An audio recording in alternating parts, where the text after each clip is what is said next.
All right, so today we're diving into something that might seem pretty straightforward at first glance. Yeah. But I think there's some real depth to uncover here.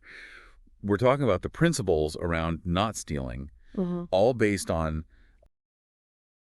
Right. It's interesting, we often think about not stealing as just like a basic rule. Mm-hmm. But this text, it kind of frames it as something much more profound with real consequences, both immediate and in the long run. Absolutely. It goes way beyond just the surface level. Yeah, exactly. So like right off the bat, the text talks about this idea of the intent to steal. Yeah. It says it's driven by things like greed, anger, arrogance, doubt, that whole shebang. Mm-hmm.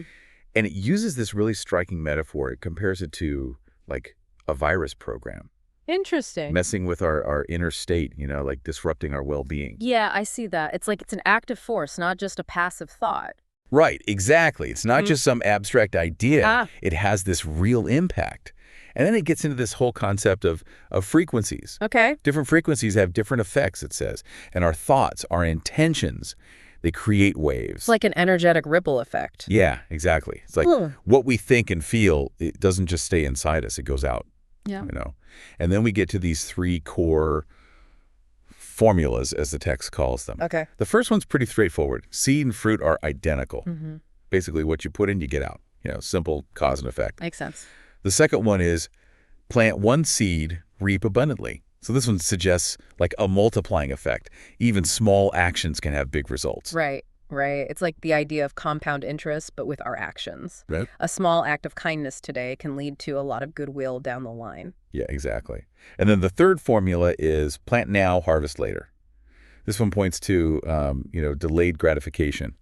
Our actions today, they have consequences in the future, even if we don't see them right away.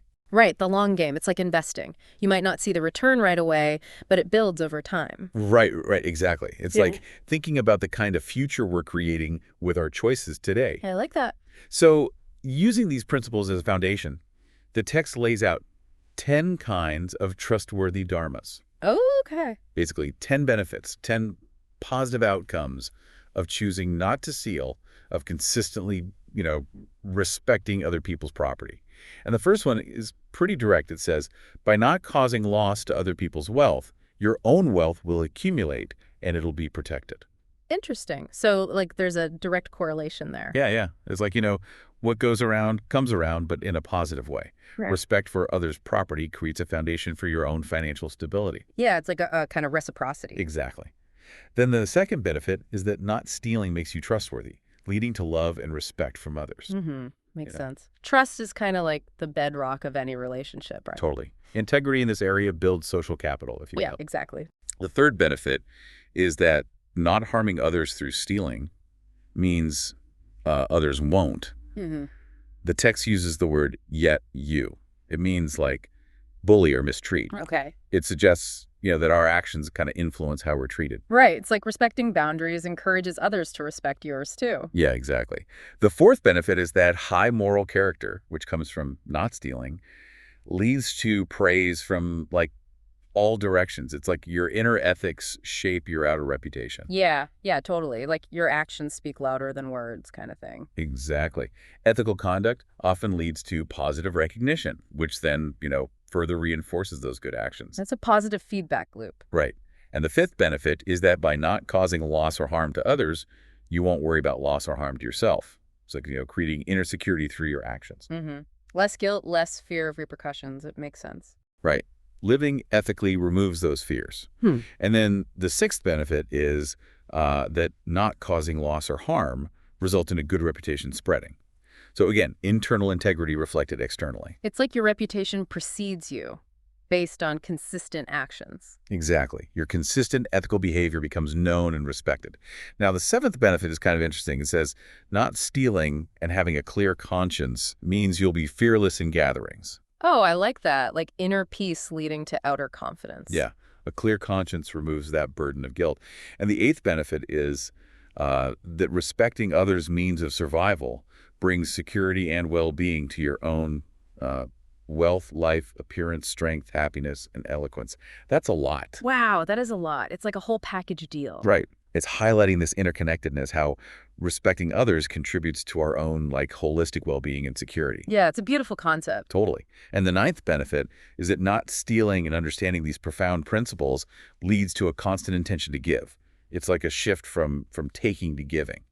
Generosity. It's like once you understand the value of what you have, you're more inclined to share it. Yeah, and that generosity can extend to all sorts of things, not just material possessions, but also time, energy, knowledge. Right, right. All kinds of resources. Exactly. Okay, and the 10th benefit is that the quality frequency, as the text calls it, of not stealing leads to rebirth in heavens after death. Okay, so this one delves into the spiritual consequences. Right, it's like connecting our ethical actions in this life to potential positive outcomes in future lives. And then it goes on to say that if all these merits are dedicated to Anuttara Samyak Sambodhi, that's the state of perfect enlightenment, you'll attain pure great wisdom as a Buddha. Wow. So it's elevating this practice from a simple moral code to a path of like profound spiritual growth. Exactly, exactly. It's like this whole other level. So, it's stepping back and looking at the big picture here, what's really fascinating is that choosing not to steal isn't just about like following some arbitrary rule. Yeah. It's about understanding this whole web of cause and effect where our intentions and actions, they create this cascade of consequences. Both in the immediate and way out into the future. Yeah, both tangible and intangible. It's really profound. It is. It's about cultivating these positive roots that blossom into a life of greater well-being and even spiritual fulfillment. Exactly. So, it makes you think, right, how does this principle of cause and effect, this idea of planting good seeds for a better harvest, how does it apply to other areas of our lives, not just material possessions? Right. What are we cultivating with our intentions and actions today? What kind of future are we creating? What seeds are we planting? Exactly. That's something to ponder, something to keep in mind after this deep dive. Thanks for joining us for this exploration. My pleasure. It's been a really insightful conversation.